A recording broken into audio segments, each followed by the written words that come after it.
Hello everyone. Decided to record a video today with this gale force wind that's blowing down on us. Deciding to record a video that I've promised a few people I'd do. It's been a long time coming, and I'm going to talk about the installation of our trailer mover, our Purpleline Enduro trailer mover. Purpleline has different models of trailer movers. This one is the cheapest one because we're broke. So we got the cheapest one. We've used this one on our GeoPro and it worked great to get our trailer up our driveway, and that's the reason we have it. In order to store our trailer at our house, we need to be able to have the trailer go up tongue first and up a little driveway. And as you can see, the driveway's there. It's not terribly steep, or at least it doesn't look like it, but it is. And the trailer mover does a pretty good job of moving it up there. And the installation was pretty straightforward, and it depends on what kind of trailer you have. For the purposes of this installation on the Surveyor Legend 19 BHLE, it was a little trickier because I had to modify a piece that goes in here, and we'll go over it in a second. But just to give you an overview of how it works,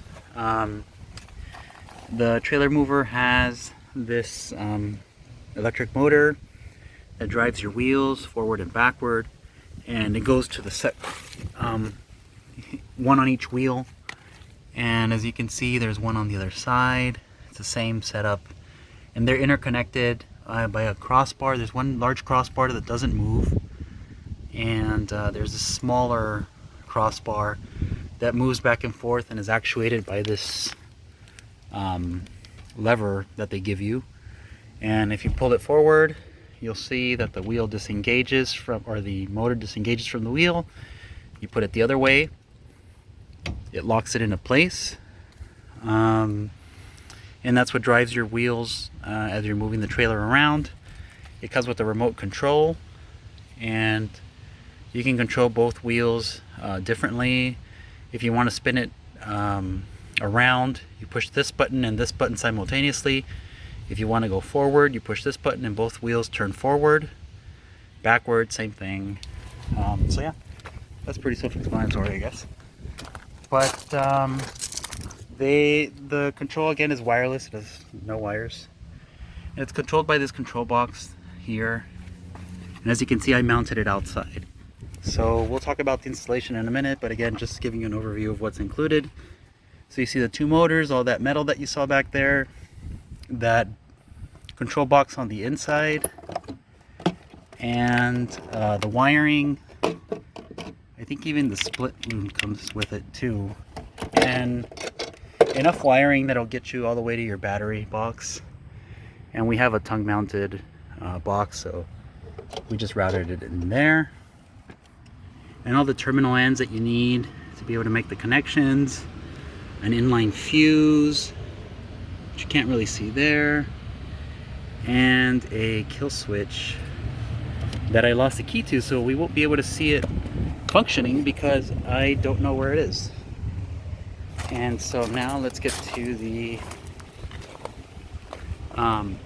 installation, or the things I had to do to install this thing.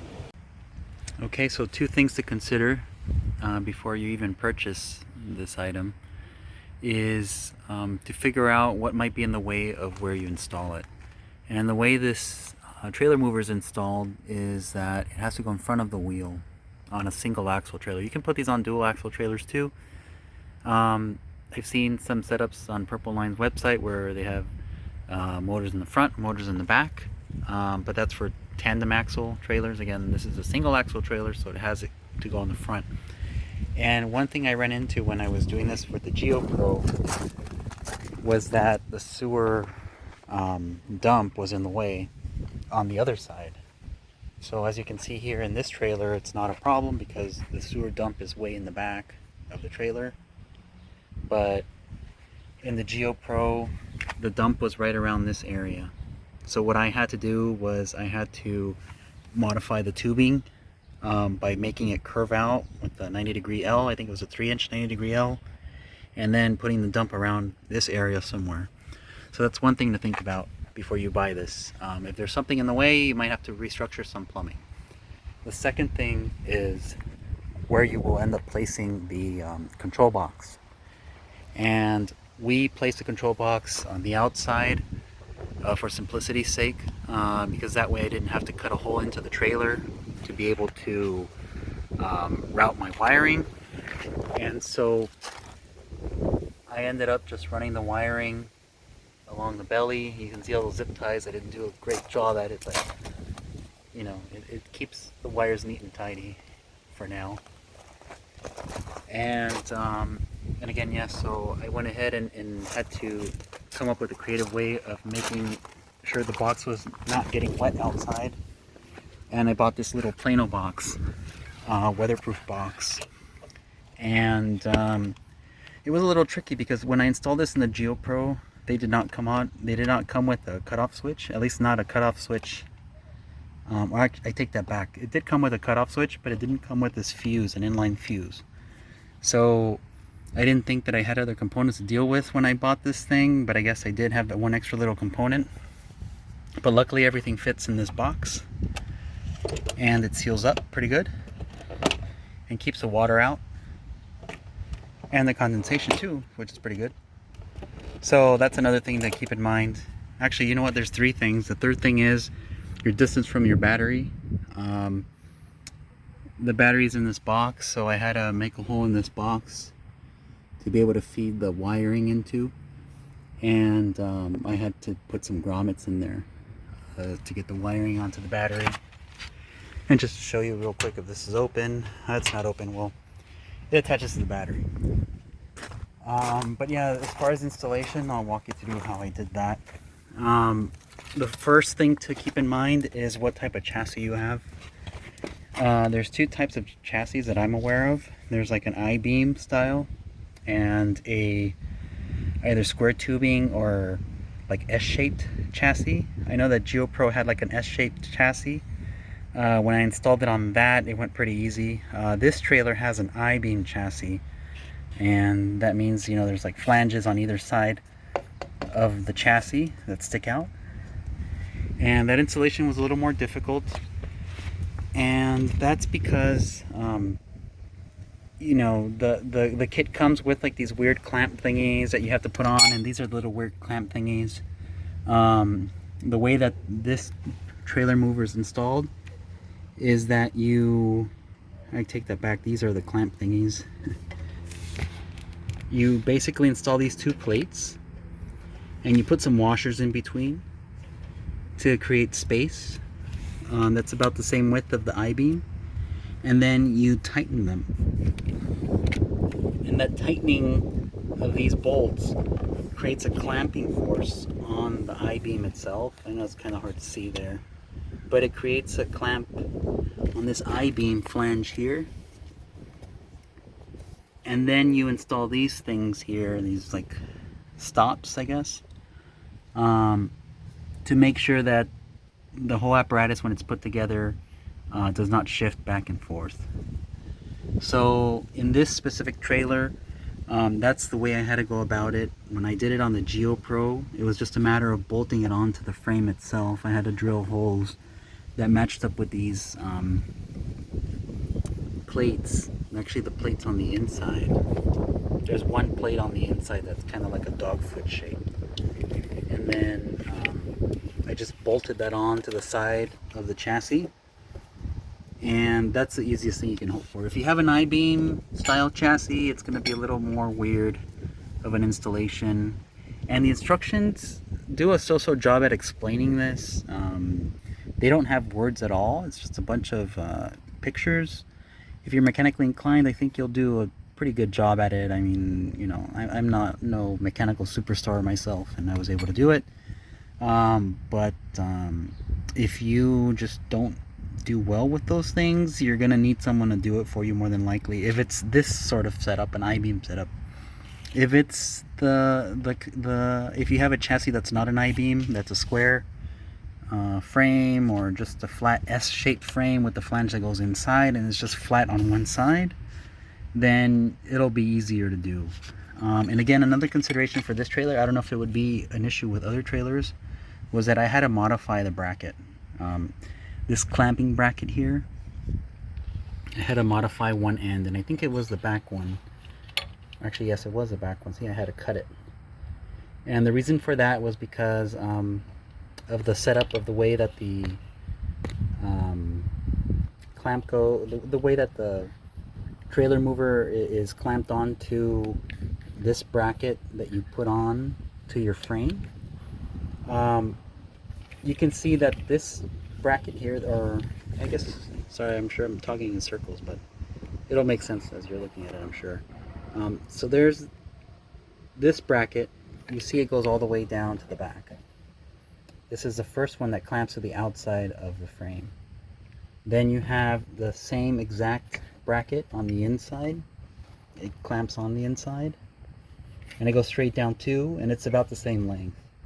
So the issue is that the instructions will tell you that the trailer mover needs to be centered to the tire, which it is for the most part in this trailer. But the problem is that the materials they give you don't allow you to do that. If I had not cut this piece out to make room for the clamps that hold the motor in place to this crossbar and then clamp onto these brackets, the whole apparatus would be dragging down here at the last hole. It would all be bolted down in the last hole, and it would just basically be dragging down on the ground. So I mean, the instructions don't tell you to do this, and I'm not, you do it at your own risk, but logically, me looking at it was the only way that I could go about installing this thing on this trailer. So what I did is, again, I cut there's these two identical brackets that you'll get that have like a weird flange on them at the ends, at the top ends. What I did is, I cut the rear one just to make space for all of the other apparatus, and we'll go over this in a second. I think that's the next thing I need to talk about. And just logically, what this does, it holds everything up. This keeps this clamping thing here, these two brackets, and this one that goes on the inside. This holds this whole apparatus up. So the first thing you do is you install these plates, and you get them situated the way they're supposed to be. Then what you do is you start putting together the, or actually no, you go ahead and slide one motor in. And the motor comes with this clamp that you see here. This whole bit here, it's a clamp that clamps onto the lip of that bracket I was talking about, or harping on so much. It just clamps onto here. And it has like a U-shaped bracket that you can see there. I think you can see it. So it's a U-shaped bracket, and that holds this motor up. And this motor has like a piece of steel. This whole thing is a motor. This whole bar here, or the motor housing, I guess you could say. This is the motor itself, and the whole motor comes in that, basically that piece of tube steel that ends at that last bolt over here. There's a first bolt and the second bolt. And so you put that up, and then what you do is you basically do the same on the other side. And before you put the other motor up, there's a crossbar that goes in between the two motors, or motor house, I guess, apparatus, I don't even know what to call it. But it goes in between, and it kind of hooks them both together. So again, I'm just sitting on one side doing this, but you're going to do the same thing on both sides.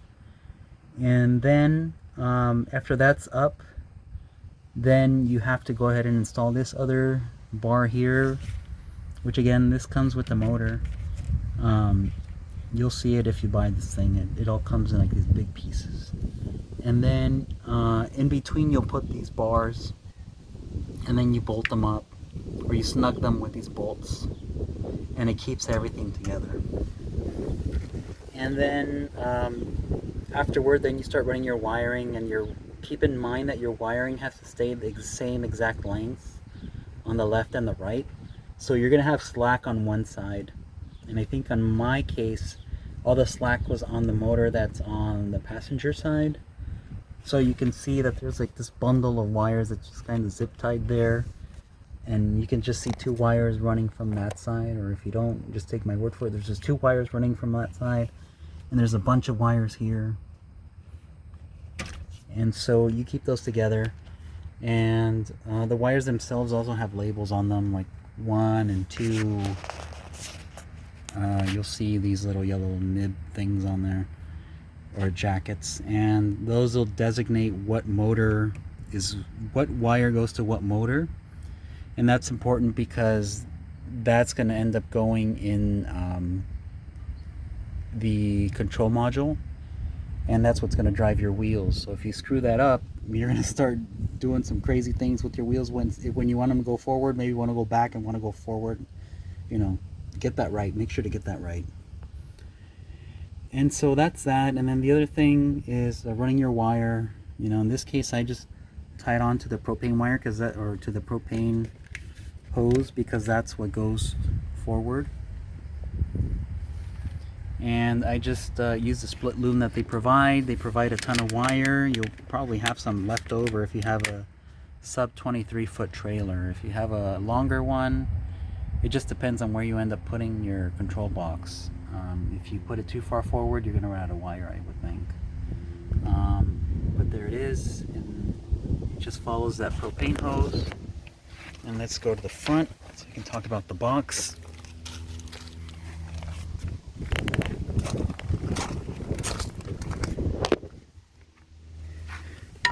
And the box, I mean, it's pretty easy. The instructions are hard, and I don't even think I can explain this correctly.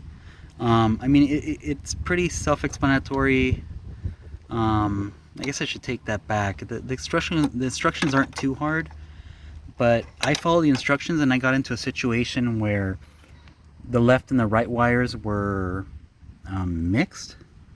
So in order to turn left, I had to hit the right button on the control. In order to turn right, I had to turn the left. I mean, they were just backwards. So I just ended up switching the locations of the connectors, and the instructions correlate with what's on here.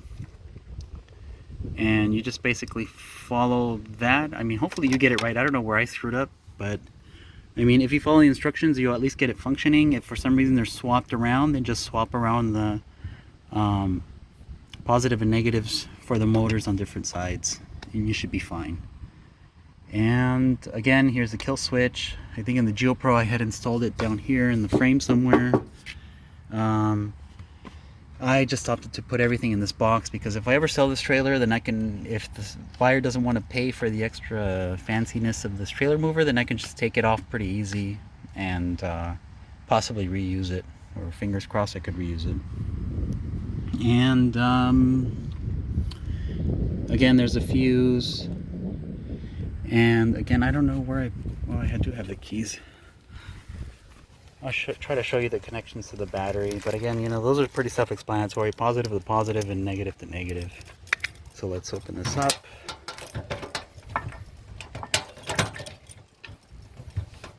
Oh, something's wrong. There you go. Forgive me, I have all this junk in here.